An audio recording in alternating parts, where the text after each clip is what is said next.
Hi, welcome. My name is Maeve, and this is my sewing channel, teaching you the fundamentals of sewing so that you have the confidence and the know-how to do the sewing projects that you want to do. In today's video, I'm going to be answering a question that I've gotten a couple times, and it is, do I even need a sewing machine? And I think that's a great question. I feel like, yes, I want to encourage you to get a sewing machine, but I think it ultimately comes down to, what do you want out of sewing? I think it could go two ways. If you want to just do like small mending and alterations, like sewing on a button, maybe you wouldn't need a sewing machine. Or are you trying to do larger projects? Are you trying to do apparel and curtains and pillows and home goods and mending and alterations, like taking in pants or taking something in or letting something out or hemming something? Then I would say that's more on the side of, yes, I need a sewing machine. You can sew apparel by hand. There are definitely groups that do historical sewing that do not use any sewing machines, because remember, before sewing machines, everything was sewn by hand. Let that sink in for a second. I'm so grateful that I have my sewing machine, and my videos are going to demonstrate sewing with a sewing machine. So like I said, I think it just depends on what you want to do with sewing. So if you don't want a sewing machine, you don't have to get one. And there is definitely a lot of people and a lot of sewing groups that do just hand sewing, and that is absolutely a thing where you can just do hand sewing. I mean, you could technically hand sew pillows, and a lot of people do quilts just by hand, and a lot of people do apparel by hand too. So there's groups for that. But like I said, my videos are going to demonstrate sewing with a sewing machine.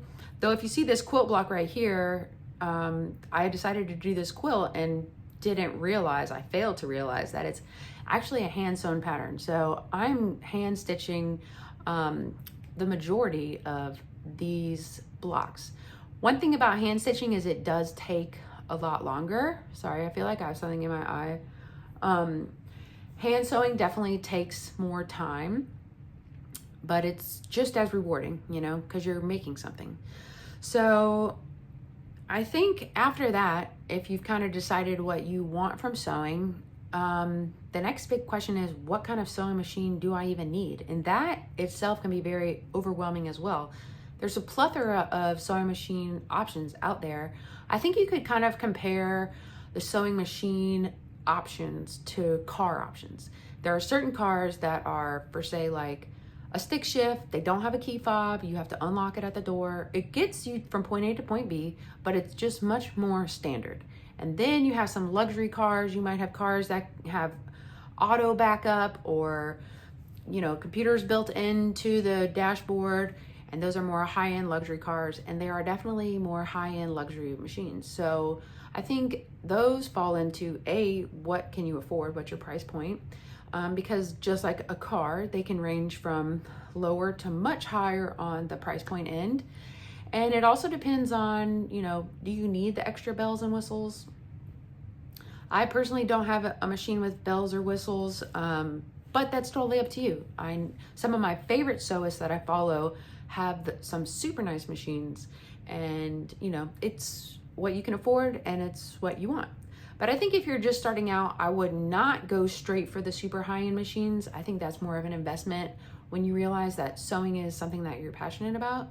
But if you're wanting to start out and you're looking for a machine, I think that there is, to start, two options to look at. One, there's vintage machines, and there's also new machines. So vintage machines are going to be machines that are over 20 years old.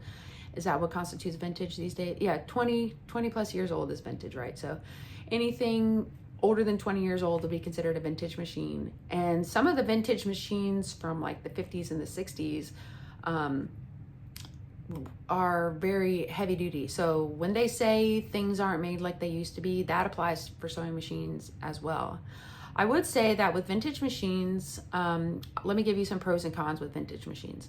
So vintage machines, one pro is that they're all, by today's standards, heavy duty.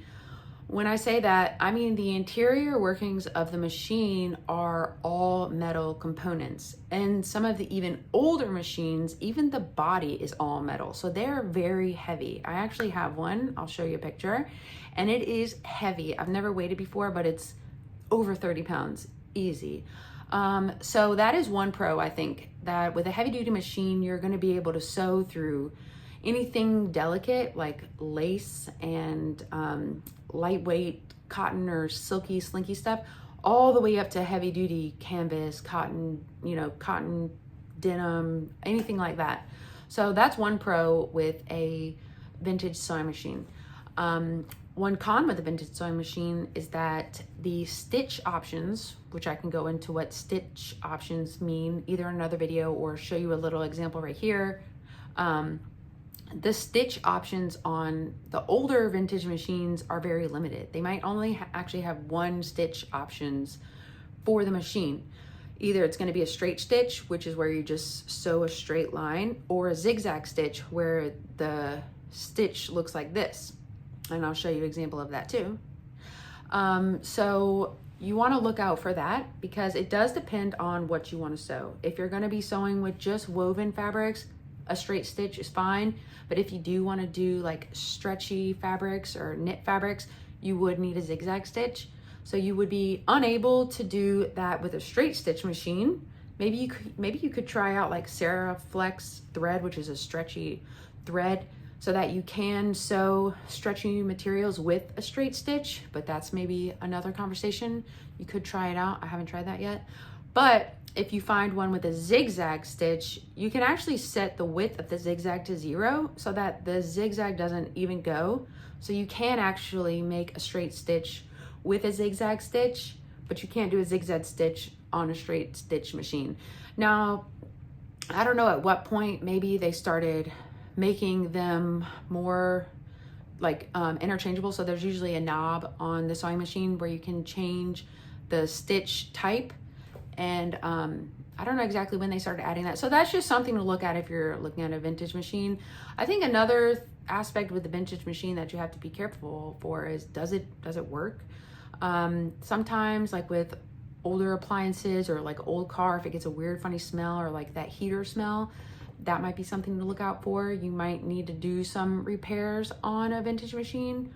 One thing about vintage machines is kind of like old cars is they might be a little bit easier to work on than some newer machines because they were built so that you could tinker at home. And so if you have that capability, or if you know somebody with that capability who likes to tinker, that could be a fun project. But there is some place, like there's a place locally in New Orleans called Rick Rack, and they sell refurbished used machines. So you could always get a used machine from a sewing machine enthusiast or a place that sells refurbished sewing machines. So that's one way to get a reliable vintage machine. So that's the thing with vintage machines, is they are usually by today's standards heavy duty, which is a plus. Because the metal is going to be much stronger over time versus plastic, which is much more likely to break. But you might have limited stitch options and it might be due for some repairs. But you can usually find vintage machines at garage sales or thrift stores. I found a bunch at thrift stores for like $15. I don't buy them all, but they're out there. You can also check like Craigslist or Facebook Marketplace or anything like that. So the other types of machines that are not vintage are modern or brand new. I mean, you can buy brand new machines that have been used. The first machine that I ever bought was off Craigslist. I got it for $60, and she had decided, she thought she wanted to sew. She got all these supplies, and then she decided that she hated it and it wasn't for her. So she gave me the whole loot for $60. So I got a Sanger Tradition, which is a very basic sewing machine. And she gave me all her little supplies that she had, and that's how I got started. So with modern machines, like I said, you can buy one used or you can buy one brand new out the box. And back to the car analogy, that's where a lot of the range of options kind of come into play. So you can get something that's you can get a sewing machine brand new out the box for $80 maybe.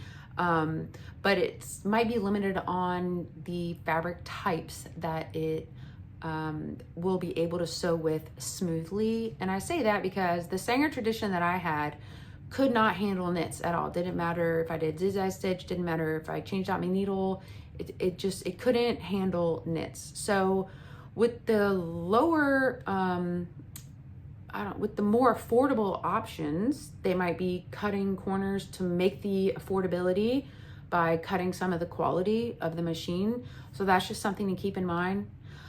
So I would say that with the less expensive machines, a woven fabric is going to be 100% the best choice for those sorts of machines.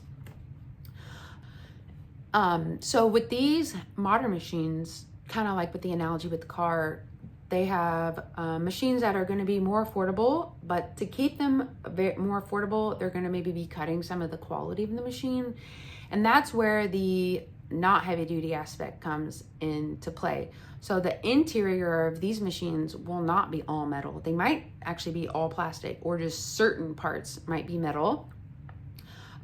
Parts that move, there might be a couple parts that you have to oil that are metal, and then the rest of the machine is going to be plastic. So it's more likely to break. I don't want to say it's more likely to break, but you know how that goes. The quality is lower, so just be mindful of that. The machine that I have is a Sanger heavy duty. I'll show it right here.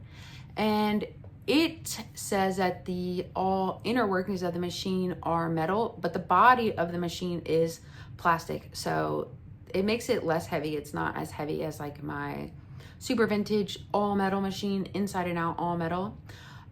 This one is a heavy duty machine, but the outside of it is plastic, and some of the outside parts are plastic, like levers and things are plastic. But there's a wide range of modern types of machines. So some modern machines are strictly mechanical, and that means that they have no computerized options within them. Everything, you turn the dials and everything is mechanical. And then they have sewing machines that are computerized and have computers built into them. That's where you even select the different stitch types and adjust the stitch width and everything like that with the computer on the screen. It's like a touch screen, I think. Almost most of them nowadays are touch screen. Maybe some of the earlier computerized sewing machines have like navigation buttons or something like that. But if you're just starting out, unless you've been gifted a computerized machine, I think a mechanical machine is fine enough. My own personal preference, I prefer a heavy duty mechanical machine versus a computerized sewing machine. I personally like to tinker and oil my own machine and open it up if I need to. And you can't really do that with a computerized machine. But again, that's just personal preference. So that's one beauty about having so many different options, is that you can choose what you want and what works best for you.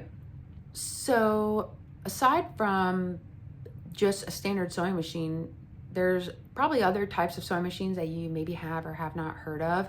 And those are specialized machines that usually have a singular function. And you don't need them right off the bat. You actually don't need any of them. They are not a necessity. They are only, I think they're an investment. So like a serger, I have a serger, and that was an investment. But a serger, all that a serger does is finish edges, and it gives a more professional, I would say a cleaner inside look. But that's all that machine does, is just finish the edges. So that's not something that you need right off the bat. And there is ways to finish edges without a sewing machine or without a serger. So you can finish your edges just fine with just a sewing machine. But I love my serger. Some other types of sewing machines that are not necessary but are out there on the market that you may or may not have heard of is a cover stitch. A cover stitch machine is not the same thing as a serger. And what it does is it creates hems. It basically is a way to hem garments. So if you look at the bottom of your t-shirt, it usually has like 2 lines on the front and then like a weaving of threads on the inside. I'll show you that. That is what a cover stitch machine does. A cover stitch machine can also be used to top stitch seams on things like leggings. So you've definitely seen or maybe have garments that have cover stitch stitches on them, and you definitely have ready to wear garments that have serged edges on them too. Also, a serger is also called an overlocker. That's usually like in Europe, or I think only the US calls it a serger. Everywhere else, I can't say for sure, but it's known as an overlocker. So we have a serger and an overlocker are the same thing. A cover stitch is a different thing.